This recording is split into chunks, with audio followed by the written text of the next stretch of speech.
기독교의 핵심 가치이자 본질은 사랑입니다. 사랑은 예수 그리스도를 통해서 완전해지고 사랑은 율법의 완성입니다. 이것이 로마서가 선포하는 우리에게 주신 말씀입니다. 성경은 사랑이 무엇인지, 또 나아가서 그 사랑을 어떻게 실천하며 살아야 되는지, 그리스도인들이 어떻게 삶을 살아야 되는지 우리에게 자세히 가르쳐주고 있습니다. 로마서 14장을 통해서 또한 사도 바울이 우리에게 선포하는 말씀은 그리스도인의 삶의 원리와 목적은 사랑이다. 우리 안에 사랑이 있는가 돌아보게 하시는 말씀입니다. 오늘 말씀을 나누기 위해서 먼저 우리가 한 가지 상상해 봐야 합니다.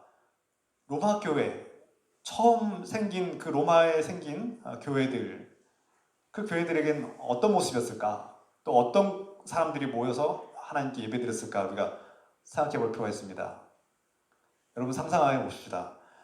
물론 오늘날의 형태처럼 이렇게 교회라는 십자가가 달린 이런 교회라는 건물에 와서 이렇게 예배드리는 모습은 아니었을 것입니다. 그런데 어떤 한 가정에 모여서 우리나라보다는 좀 이렇게 넓은 집과 어떤 그런 공간이 있는 그런 곳에서 함께 때로는 몇 명이, 때로는 수십 명이 모여서 함께 예배드리는 모습을 상상해 봅시다. 그 초대교회 안에는 로마인들도 있었고 세계를 지배하고 있다는 시민권을 가진 어떤 그런 자부심이 강한 로마인들, 그리고 또 그 로마 출신들 중에서도 귀족들도 간혹 있었습니다. 또 그리스인들, 헬레니즘 문화권에 살고 있는 로마의 지배를 당하지만 그리스어, 헬레어를 할 줄 아는 사람들, 그리고 지식인들. 반면에 노예였다가 도망쳐 나온 노예 출신의 그런 교인들, 또 타국에서 흩어져 사는 유대인들, 조상들은 유대인이고 또 이스라엘에 살고 어렸을 때 이스라엘에 살다가 어떤 이유로 이렇게 외국에 살고 그런 로마에 이동해서 유대인이었던 사람이 예수 그리스도를 믿고 그리스도인 된 사람들, 한마디로 유대인 그리스도인들, 이 사람들은 이제 우리가 디아스포라 유대인들, 그리고 그들이 기독교를 영접해서 기독교인이 된 모습들, 또 과거에는 신전 숭배, 온갖 우상 숭배, 로마 그리스 신들을 숭배하던 사람들이 예수 그리스도의 복음을 듣고 그리스도인이 되어서 교회에 와서 예배드리는 모습들 상상해 봅시다. 어떤 모습이었을까요? 오늘 성경의 14절 본문의 말씀 1절을 보면 여러분은 믿음이 약한 사람을 받아들여야 합니다. 이렇게 말씀하고 있습니다. 앞에서 말씀드린 그 사람들 중에 믿음이 연약한 사람들이 있다는 거예요. 어떤 사람들이 믿음이 연약한 사람들일까요? 어떤 사람들일까요?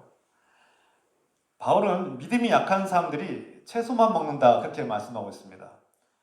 음식을 가려서 먹고 채소만 먹는 사람들이 있다. 이들은 믿음이 약한 사람들이라고 이렇게 사도 바울이 말씀하고 있습니다. 주석가들의 견해를 종합해보면 여러 가지 그런 추정들이 있는데 그 중에 가장 타당하다고 여겨지는 해석은 바로 그 믿음이 연약한 사람들은 바로 유대인 그리스도인들이다 이렇게 할 수 있다는 거죠. 유대 출신의 유대인 그리스도인들. 당시대 유대인들은 짐승을 도축할 때 유대 율법에 따라서, 또 우리가 흔히 알고 있는 정결법, 율법에 따라서 짐승을 이렇게 찢고 가르고 가죽을 벗겨내고 피를 이렇게 흘리게 하고, 유대인들은 피를 먹지 않기 위해서 피를 다 빼낸 다음에 그 살을 이렇게 먹고, 또 어떤 고기는 먹어도 되고 어떤 짐승 먹지 말아야 되는 이런 정결법과 유생법들이 다 있습니다. 그래서 유대인들은 이 율법에 따라서 이 도축하는 과정을 다 지키고 이 방식대로 율법을 따른, 정결법을 따른 도축에 따라서 판매된 그런 고기들만 먹게 돼 있다는 거죠. 그런데 그들이 유대 땅에 살 때는 문제가 없었지만 유대 밖에 살 때, 이스라엘 밖에 타국에 살 때, 이방인들의 문화권에 살 때는 이 도축 방식으로 이루어지는 고기를 먹을 수 없는 거예요. 유대인들은 이 헬레니즘, 로마 그리스 문화 속에서 이 로마 제국의 관할에 있고 또 그들은 어떠냐면 어떤 수많은 짐승들을 잡아 죽이고 만신전, 모든 신들을 모아놓은 그 만신전, 그리고 그 중에 가장 크게 부각되는 황제, 로마 황제를 곳에 세워놓고 거기다가 짐승들을 잡아 죽이고 제사를 드리게 하고 사람들이 거기서 절을 하거나 숭배하고 제사를 드리게 했다는 것이죠. 그리고 그 짐승들 다 잡아서 죽인 제사 제물들을 또 시장에 내다 파는 것입니다. 그러니까 시장에는 이 재물이 같이 막 섞여 있는 거죠. 우상 숭배한 재물들과 또 일반 고기들과 또 이방인들의 방식대로 도축한 고기들이 막 팔리는 겁니다. 그래서 유대인 그리스도인들은 자신들의 오래된 율법과 전통과 그들의 의식에 따라서 이방인 방식으로 도축한 고기들, 그리고 때로는 우상 숭배에 바쳐졌던 그런 제사 제물이었던 음식들을, 고기들을 안 먹겠다고 거부하는 것이죠. 그래서 채소만 먹겠다고 이렇게 주장하는 사람들이 있었던 것이죠. 그래서 이 사람들이 바로 유대인 그리스도인들이라고 하셨다는 겁니다. 그들은 여전히 유대 전통과 율법과 유대의 문화를 소중하게 여겼고 그것을 지키려고 했고 이방인들의 문화에 그것을 꺼려하고 그것을 부정하다고 믿었던 것입니다. 그래서 고기를 먹는 사람들은 부정하다. 저 사람들은 율법을 지키지 않는, 하나님 말씀을 모르는 무지한 그런 이방인들과 같은 사람들, 그렇게 비난하기도 하고 정죄하기도 했던 것입니다. 심하게 말하면 불법자들이다, 불법을 행한 사람들이다, 그렇게 비난하기도 했던 것이죠. 물론 유대인 그리스도인들 중에 다 그랬다고 할 수 없지만 많은 대부분 그리스도인들 중에 이런 부류가 있다는 것입니다. 반면에 다른 교인들, 이와 반대된 교인들은 음식을 가리지 않고 고기든 채소든 다 먹었다는 겁니다. 이것이 심지어 제물로 바쳐졌던 짐승의 고기인지 모르지만 상관없다는 거예요. 그들은 음식을 가리지 않고 다 먹었다는 겁니다. 그리고 오히려 채식만 먹는 유대인 그리스도인들과 같은 사람들을 믿음이 약한 사람들이라고 조롱하거나 비웃거나 무시하기도 하고 때로는 심한 논쟁을 일으키기도 했던 것입니다. 이것이 지금 로마 교회의 당면한 현상이었던 것이죠. 그러니까 모든 음식을 가리지 않고 먹는 사람들의 그들의 부류는 아까 앞에서 말씀드린 비유대인들, 이스라엘 백성이 아닌 비유대인들, 이방인 출신의 그리스도인들을 말하는 것이죠. 그들은 아무 음식이나 다 먹을 수 있었습니다. 사도 바울이 이 로마 교회 가운데 이런 일들이 펼쳐졌고, 물론 로마 교회만 있었던 일이 아닙니다. 고린도 전서와 후서, 고린도 후서의 말씀 보면 똑같은 얘기가 나오죠. 우상 숭배한 고기에 대한 얘기 좀 더 구체적으로 나오지만 중요한 것은 교회 안에 갈등과 분열이 생긴 것을 사도 바울이 인식했고 이것을 본 바울은 가슴이 아팠을 것이 분명합니다. 사도 바울이 그 교회가 누가 옳고 그르냐, 누가 맞느냐, 누가 틀렸느냐, 누가 깨끗하고 정결하고 누가 더러운 사람들이고 부정한 사람들이냐, 이런 논쟁이 붙은 모습을 봤을 때 얼마나 가슴이 아프고 답답했을까요? 제가 사도 바울의 마음을 돌아보건대 아마 정말 속 터지는 마음이 아니었을까, 정말 가슴이 미어지지 않았을까, 그런 심정이 이해가 됩니다. 어떤 음식을 먹느냐 먹지 않느냐, 고기를 먹느냐 먹지 않느냐의 이런 문제는 복음의 핵심과는 거리가 멀기 때문이죠. 복음의 핵심 가치를 망각해버린 그런 교인들의 모습을 보고 참 가슴이 아팠던 겁니다. 복음은 그런 것이 아닌데, 저들이 예수 그리스도의 복음을 듣고 그리스도의 은혜로 구원받았음을 깨달은 사람들이라면 그렇게 행동해서는 안 되는데, 복음과 거리가 먼, 복음의 핵심과 거리가 먼 비본질적인 것들 때문에 다투고 서로 무시하고 상처를 주고 분열하는 모습을 볼 때 교회가 무너질까 두려웠던 것이죠. 예수 그리스도가 누구인지 안다면, 그분이 십자가에서 무슨 일을 했고 그 십자가의 능력이 무엇인지를 아는 사람이라면, 부활의 능력을 아는 사람이라면 그렇게 하지 않았을 거란 겁니다. 반대로 그들은 예수의 복음을 알고 있음에도 불구하고 그 십자가의 능력과 부활의 능력을 이미 듣고 알고 있음에도 불구하고 실상 그들의 삶은 그렇지 못했다는 겁니다. 그거 복음과 상관이 없는 비본질적인 것 때문에 싸우고 다투고 있는 분열하는 모습을 보여주고 있는 것이죠. 그래서 사도 바울의 마음이 아픈 겁니다. 복음대로 살지 못하고 복음이 살아 움직이지 못하는 교회의 모습을 가슴 아파할 것이 분명하죠. 로마에 있는 교인들뿐만 아니라 앞에서 말씀드린 것처럼 고린도 교회도 그랬고 몇몇 교회들이 이러한 현상들이 발생했는데 특히 우상 숭배가 심각한 그런 고린도 교회나 고린도 지역이나 로마 지역들이 그랬다는 거죠. 특히 사람들은 이런 복음의 핵심 본질적인 가치를 잊어버린 채 비본질적인 것들, 부수적인 것들 때문에 논쟁하고 다투기도 하고 분열하기도 하는 이런 어리석은 행태를 보이기도 한다는 것입니다. 사뭇 꼭 과거의 교회만, 초대교회만 그렇겠습니까? 사람들의 이 본성은 연약한 본성 때문에 여전히 시대가 변했음에도 불구하고 오늘날에도 우리의 모습 속에서도 한국교회 안에서도 이런 갈등, 복음의 핵심과는 거리가 먼 일들 때문에 서로 갈등하고 분열하고 서로 무시하거나 상처를 주는 일들이, 정죄하는 일들이 종종 발생합니다. 뒤에서 더 자세하게 나누겠습니다만 이에 대해서 바울은 그리스도인들의 삶이 어때야 되는가, 복음을 믿고 그 복음을 실현하는 사람들의 삶은 어떠한가를 우리에게 다시 한번 분명하게 가르쳐주고 있습니다. 첫 번째, 믿음이 강한 사람들은 어떤 사람들이냐? 지식을 기반으로 복음을 기반으로 또 성경 말씀을 제대로 이해한 사람들은 모든 음식이 하나님께로부터 왔다는 것을 깨달은 사람들이죠. 그래서 모든 음식, 이 세상에 있는 모든 피조물들은 하나님께서 창조하신 것이고 하나님의 창조하신 모든 것들은 다 선한 것입니다. 깨끗한 것이죠. 그래서 사람이 이것은 부정하고 이것은 더러운 것, 이것은 깨끗하고 이것은 더러운 것이라고 말할 수 없다는 겁니다. 그것은 하나님께서 창조하신 선한 피조물을 부정하다고 말하는, 감히 하나님의 선한 것을 부정하게 말하는 것이죠. 잘못된 것이죠. 바울도 믿음이 강한 사람들을 오히려 옳다고 인정해 줍니다. 너희가 옳다, 너희가 맞다, 너희가 올바른 복음의 지식 위에 서서 너희의 신념대로 행동하는 것은 맞다고 인정해 줍니다. 그래서 모든 음식은 정결하고 하나님의 선한 피조물이므로 우리가 먹을 수 있는 것은 다 깨끗하고 기쁨으로 먹으면 된다는 거예요.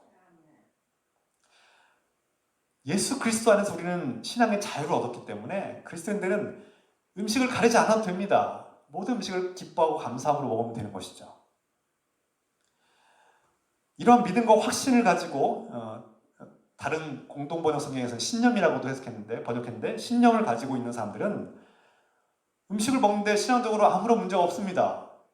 자유를 얻고 기쁘게 먹습니다. 복음은 음식에 얽매이지 않습니다. 복음은 그런 것에 얽매이지 않습니다.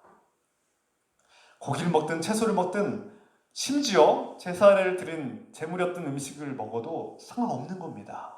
그것이 우리를 더럽힐 수는 없고 우리의 구원을 뺏어갈 수 없는 겁니다. 음식은 음식일 뿐입니다.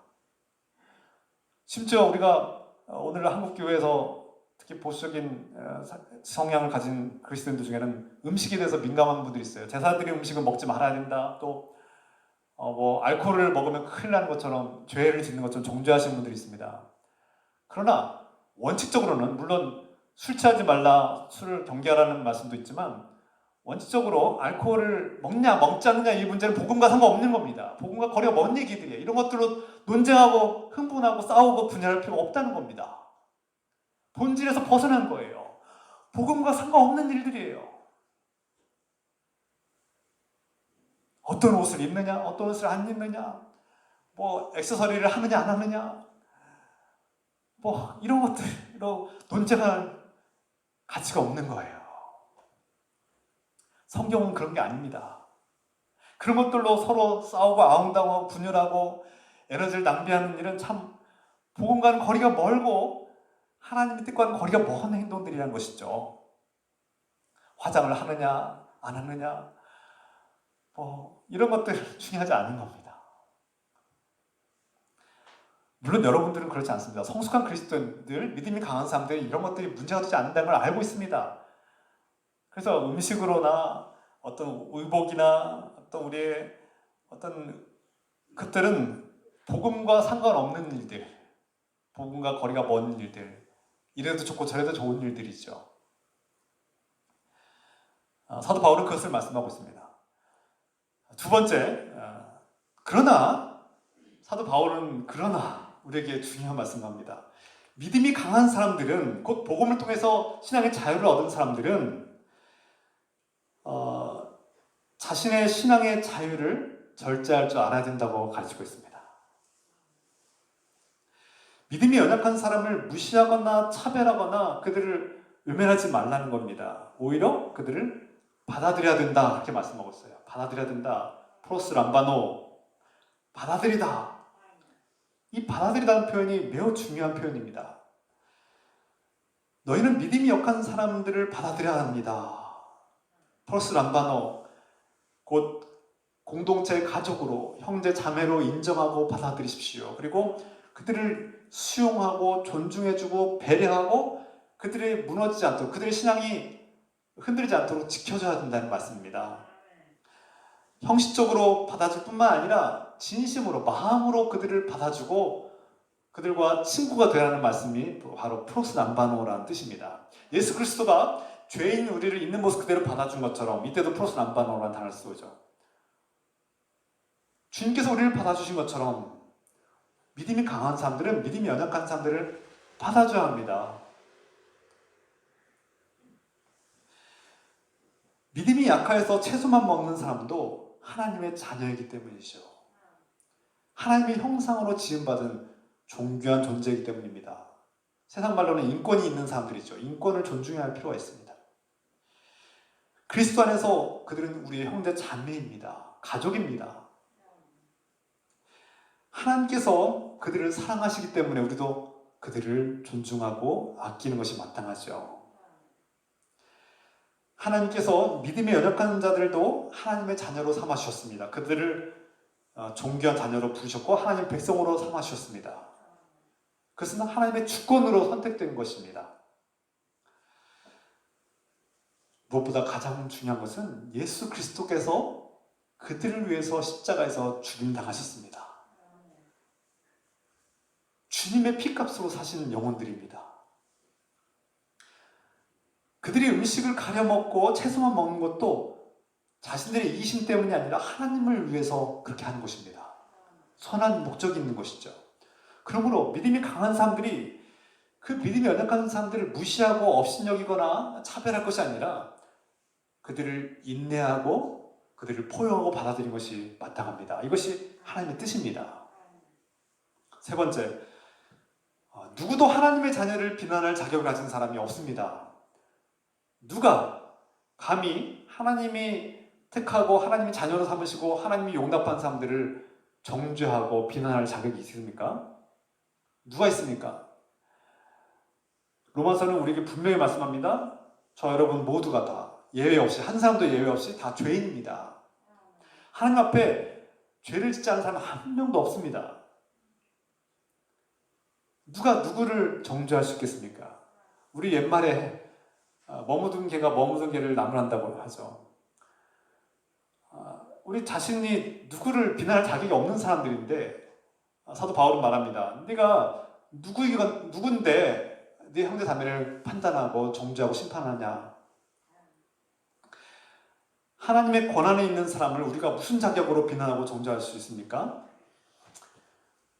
예수님은 다른 사람을 비난하지 말아라, 비판하지 말아라 라고 말씀하셨습니다. 물론 건강한 비판도 있습니다. 복음의 핵심을 가리고 복음의 핵심을 이렇게 흔들고 파괴하려는 그런 시도들에 대해서는 비판해야죠. 잘못된 것에 대해서, 죄에 대해서는 비판할 줄 알아야 합니다. 건강한 비판도 있습니다. 그런데 다른 사람들을 비난하는 일, 정죄하는 일, 그들의 연약함을, 그들의 허물을 들춰내고 그것을 폭로하고 그에게 수치심을 주고 상처를 주는 일들을 하지 말라는 것이죠. 복음의 핵심이 아닌 그런 비본질적인 일들로 인해서 하나님과의 관계, 그리고 사랑의 관계, 그리고 공동체의 관계가 훼손되고 파괴된 일을 우리가 경계하고 멀리해야 되는 것이 마땅합니다. 이것이 오늘 사도 바울의 가르침의 핵심이죠. 우리가 정말 복음의 핵심 가운데 살고 있습니까? 아니면 복음의 변두리, 주변의 변두리에 서서 복음의 핵심이 아닌, 그런 본질이 아닌 비본질적인 것들 때문에 다투거나 서로를 판단하고 서로를 정죄하거나 비난하지는 않습니까? 돌아봅시다.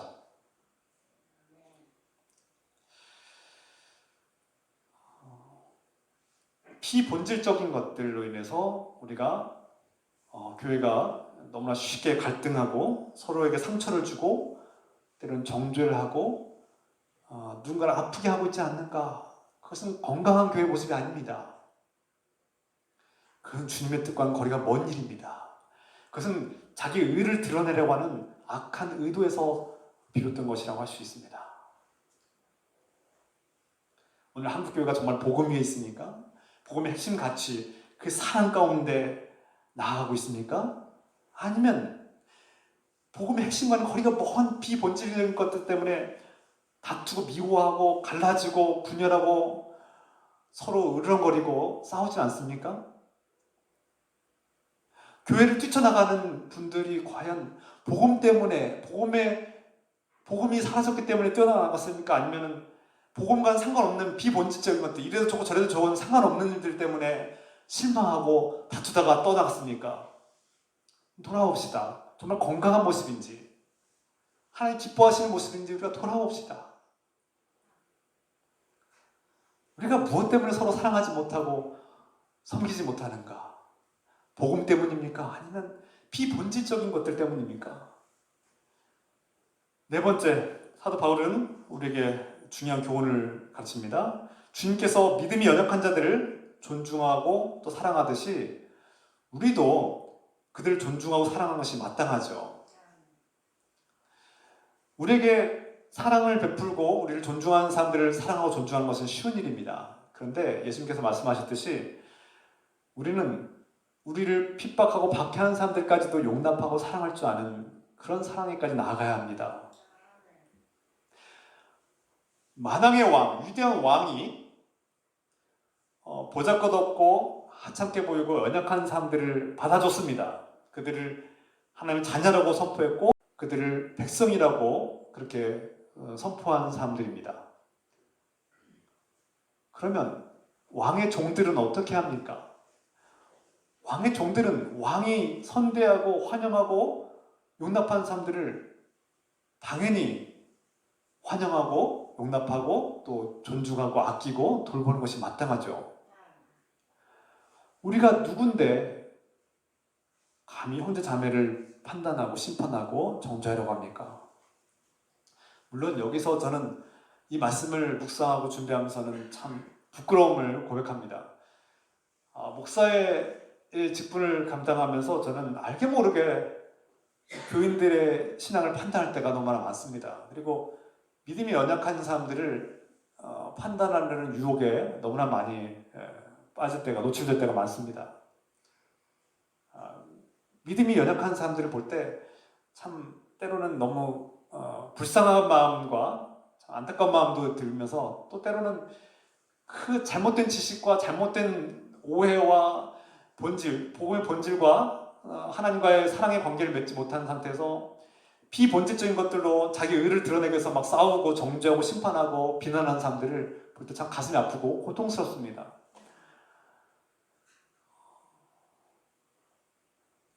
정말 우리가 그들을 사랑으로 예수 그리스도의 품으로 받아주고 그들을 포용하고 있는가 참 돌아봐야 할 때입니다. 제 자신이 잘하고 있는지 돌아볼 때 참 부끄럽습니다. 저도 그렇게 훌륭한 모습을 보이지 못할까봐 참 부끄럽고 죄송하기도 합니다.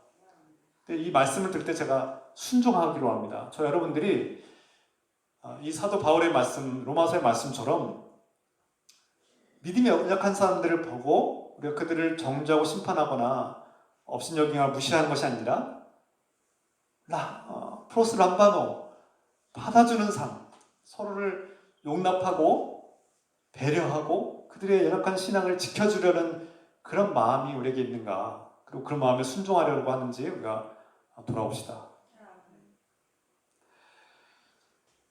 사도 바울은 우리가 다음 시간에 나누겠지만, 더 자세히 나누겠지만, 믿음이 강한 사람들은 믿음이 연약한 사람들을 하나님의 방식으로 대하고 사랑해야 될 필요가 있고, 그들을 배려하고 받아들이고 포용하기 위해서 우리의 신앙의 자유, 내가 맞고 내가 틀린 것이 아니라 내가 맞아요. 내가 제대로 알고 있고 성경에 기반에 서서 제대로 가고 있어요. 그런데 그 믿음이 연약한 사람들과 함께 가기 위해서는 내가 내려놔야 된다는 거예요. 나의 신앙의 자유를 절제해야 된다는 거예요. 그들의 보폭에 맞춰야 되는 것이죠. 마치 어른이 아이와 함께 길을 걸을 때 내가 나의 강한 힘과 능력으로 빨리 걸을 수 있지만 그 연약한 아이와 손을 잡고 함께 걸어가기 위해서는 나의 보폭을 줄이고 속도를 줄이고 천천히 가야 하는 것이 맞습니다. 이것이 그리스도의 사랑이죠. 믿음이 강한 사람들은 옳습니다. 그 신앙의 자유는 훌륭한 거예요. 그러나 함께 가야 합니다. 교회는 믿음이 연약한 사람들도 함께 손을 잡고 좀 천천히 더디 갈지라도 함께 손을 잡고 우리의 신앙의 자유를 내려놓고 함께 걷는 것이 중요합니다. 이것이 하나님의 기뻐하시는 교회의 모습이죠. 우리는 과거에 우리 교회에서 믿음이 강한 사람들의 주장을 들은 적이 있습니다. 교회가 앞으로 더 성장하고 성숙하고 발전하면 이렇게 해야 합니다라고 강하게 말씀하시는 분들이 있어요. 맞는 말이에요. 틀린 말이 아니에요. 그러나 어떤 분들은 너무나 두려운 거예요. 또 그것이 정말 나와 맞지 않는다고, 내가 가진 생각과 전통과 문화에 어울리지 않는다고 생각해서 반대하는 분도 계실 거예요. 어느 교회나 어느 공동체나 이런 일들이 발생합니다. 그때 우리는 어떻게 합니까? 누가 옳고 그르냐, 네가 틀렸다 맞다 이것을 싸울 것이 아니라 양보하는 모습, 기다려주는 모습, 서로 틀렸다고 정죄하는 것이 아니라 연약한 사람들과 함께 손을 잡고 더디 갈지라도 함께 가는 그런 삶의 모습을 우리가 나아가야 할 줄 믿습니다.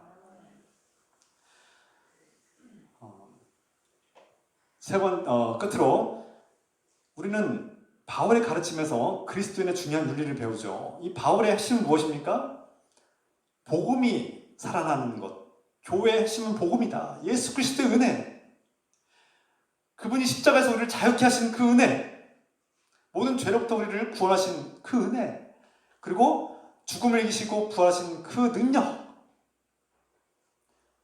우리를 죽기까지 사랑하신 그 무엇으로도 끊을 수 없는 하나님의 사랑이 우리 안에 있다는 겁니다. 그 사랑을 받은 우리 그리스도인들은 비록 지역사회의 문화나 내가 살아온 삶의 방식이나 나의 소중하게 여기는 가치들, 전통 이런 것들이 다를지라도 복음의 핵심이 아니라면, 복음의 핵심을 훼손한 것이 아니라면 서로 인정하고 이해하고 존중해주고 배려해주면 되는 일입니다. 절충할 필요가 있다는 거예요. 절충해야 돼요. 예배도 절충하는 겁니다. 예배가 어떤 사람들은 막 찬양을 오래 하고 싶은데 어떤 사람도 찬양이 너무 힘드신 분들이 있어요. 어떤 분들은 말씀을 오래 들어도 좋은 분들이 있는가 하면 어떤 분들은 말씀을 오래 듣는 게 너무 힘든 분들이 있어요. 문화입니다. 문화. 어떤 연령대나 건강의 상태나 문화예요. 그 사이에 문화에 충돌이 있습니다. 절충하면 되는 거예요. 네가 틀렸다 맞다 싸울 필요 없는 거예요. 이래도 좋고 저래도 좋은 겁니다. 제가 연구하다 보면은 미국에 있는 어떤 흑인 문화권에 있는 교회들은 예배를 막 2시간씩, 3시간씩 드려요. 막 찬양을 1시간 동안씩 찬양합니다. 막 그냥 찬양도 앉아서 하는 게 아니라 일어서서 막 춤추면서 찬양합니다. 박수 치면서 소리 지르면서 찬양해요. 1시간 동안 막. 그리고 설교도 1시간 동안 하고요. 기도도 한 30분씩 합니다. 2시간 막 반씩 예배 드려요. 문화예요. 그게 꼭 옳은 게 아니라 문화예요. 또 어떤 백인들 중심의 이런 도시 중심의 그런 문화는 또 한 3, 40분만 딱 5분 정도 찬양하고 딱 20분 딱 설교하고 딱 5분 정도 마무리해서 40분, 50분 넘지 않는 예배, 다 그런 예배를 드리는 것이 또 옳다고 생각하는 사람들이 있어요.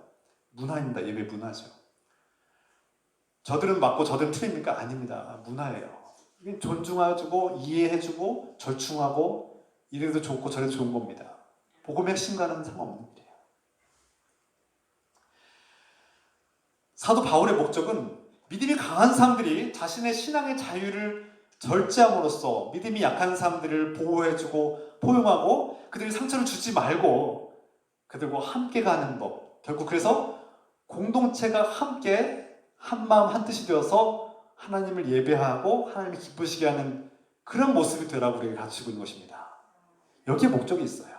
이게 그리스도인들의 윤리이고 핵심입니다. 삶의 원리이죠. 이 모든 것을 한마디로 말하면 사랑입니다. 사랑. 사랑하기 때문에 기다려주고 사랑하기 때문에 인내하고 사랑하기 때문에 내가 내 자유를 내려놓는 거예요. 마치 부모가 그 엄마가 자녀들을 사랑하기 때문에 그들을 위해서 나의 자유를 내려놓고 그들을 보살피고 그들에게 봉사하고 그들을 가르치고 교육하는 것과 비슷한 겁니다. 사랑하기 때문에 자신의 자유, 개인의 권리를 내려놓는 거예요. 물론 사랑한다고 해서 당하고 살고 사랑하면 무조건 참아야 되고 사랑하면 무조건 갑질하는 사람들, 우리에게 폭력을 행하고 학대하는 사람들을 무조건 참고 인내하고 당하고 있는 것이 아닙니다. 그건 사랑이 아니죠. 그건 또 별개의 문제입니다. 우리는 그리스도인의 삶의 원리, 그리스도인의 삶의 목적과 윤리가 바로 예수 그리스도의 사랑임을 선포하고 있습니다. 바로 로마서는 그것을 말씀하고 있죠. 기독교는 사랑이다. 과연 우리가 사랑으로 살고 있는가? 사랑으로 행동하고 있는가? 당신의 행동과 원리와 기준이 사랑인가를 점검하라는 말씀입니다. 이로 해서 우리는 예수 그리스도가 누구인지를 알아야 합니다. 예수 그리스도가 왜 이 땅에 왔는지, 그가 우리를 사랑하기 때문에 십자가를 짊어지셨다는 사실을 깨달아야 합니다. 그리고 그가 죽음을 이기는 사랑, 부활의 능력을 우리에게 주셨음을, 그 모든 것이 사랑에서 시작되었고 사랑을 통해서 완성되었다는 것을 우리가 깨달아야만 이 성경이 말씀하고 있는 이 기독교의 사랑을 우리가 실천할 수 있다는 것입니다.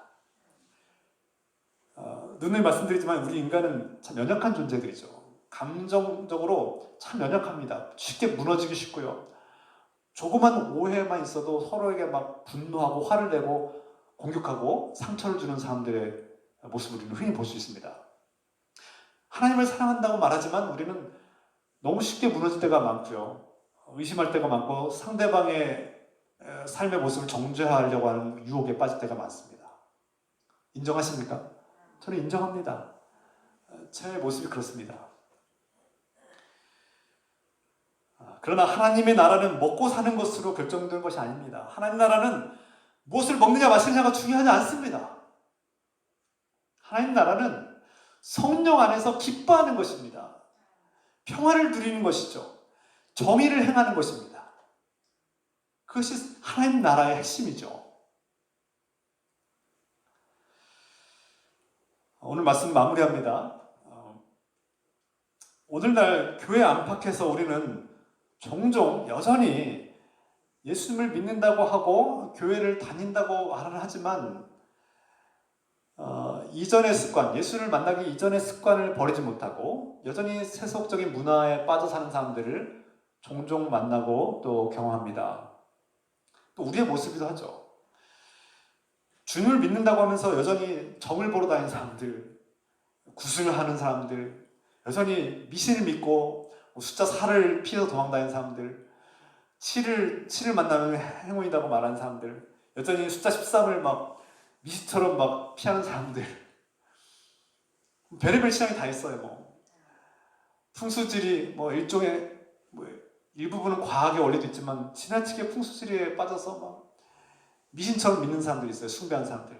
기독교인이라고 하면서도 여전히 세상의 문화와 전통과 관습에 얽매여서 수많은 그런 것들을 숭배하고 믿고 그것에 얽매인 사람들을 볼 때 정말 가슴 답답하죠. 믿음이 강한 사람들이 볼 땐 그것은 참 한심한 모습입니다. 그리스도인이라고 말하면서 공동체를 두려워해요. 사람들에게 상처받을까 봐. 때로는 과거의 상처 때문에 공동체 예배를 피하고 외면하는 사람들이 있어요. 참 믿음이 연약한 사람들이 있어요. 또 반대로 자신이 주일 성수를 잘한다고 주일 성수를 못하는 사람들 비난하는 사람들이 있어요. 마치 주일 성수가 전부인 것처럼 거기에 절대화된 사람들, 그것을 숭배한 사람들은 주일 성수를 지키지 않는 그리스도인들 비난합니다. 무시합니다. 믿음이 작다고 연약하다고 무시하죠. 그것도 잘못된 모습이에요.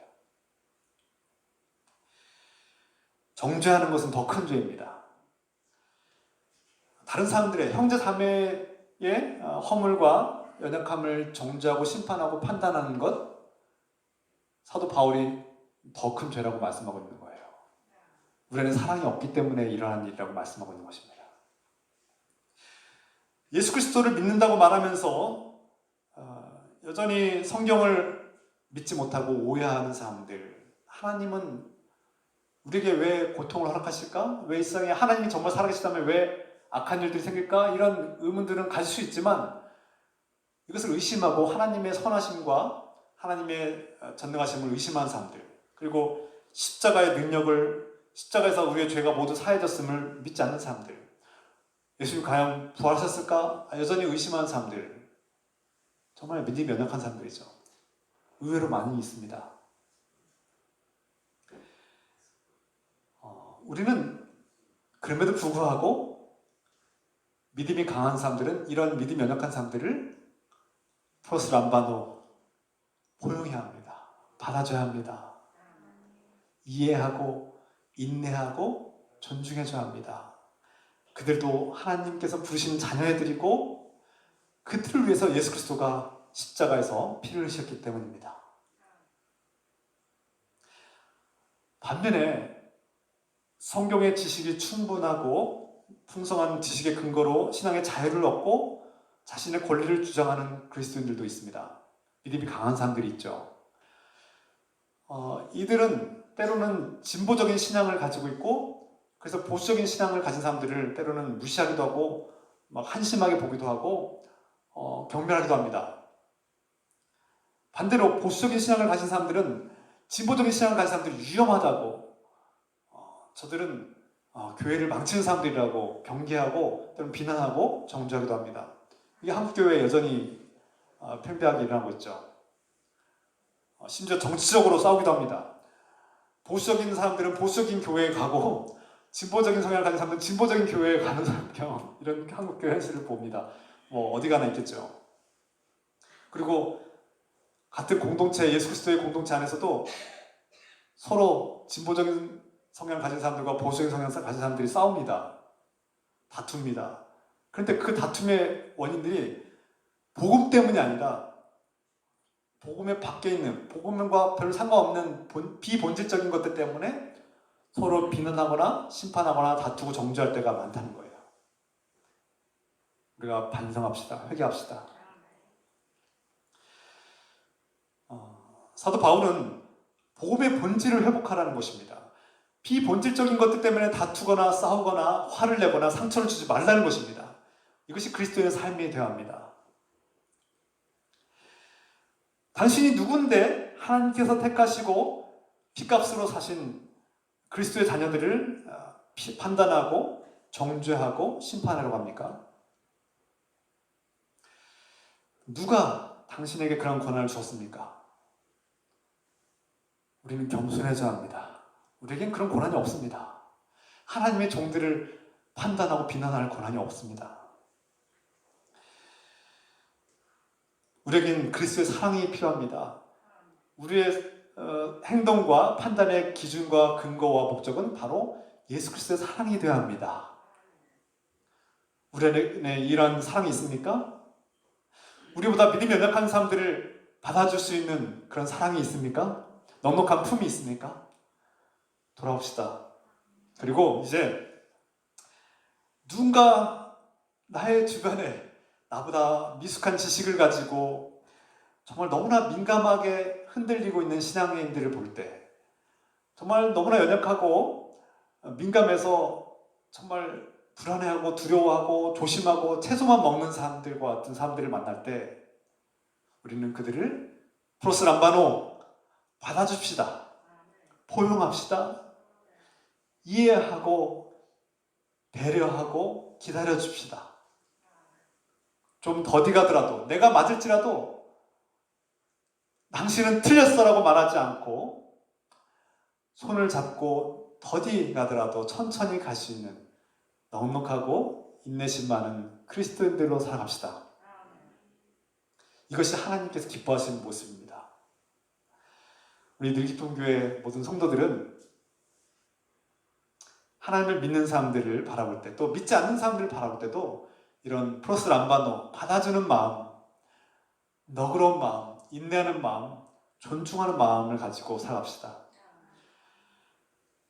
주님께서 우리를 인내하신 것처럼, 주님께서 우리를 받아주신 것처럼, 또 그 연약한 사람을 위해서 피를 흘리신 것처럼 우리의 자유를 내려놓을 줄 아는, 서로를 배려하고 인내하는 아름다운 사랑의 공동체를 만들어가는 저 여러분 되시기를 우리 주 예수 그리스도의 이름으로 축원합니다. 기도합시다. 사랑의 하나님 아버지,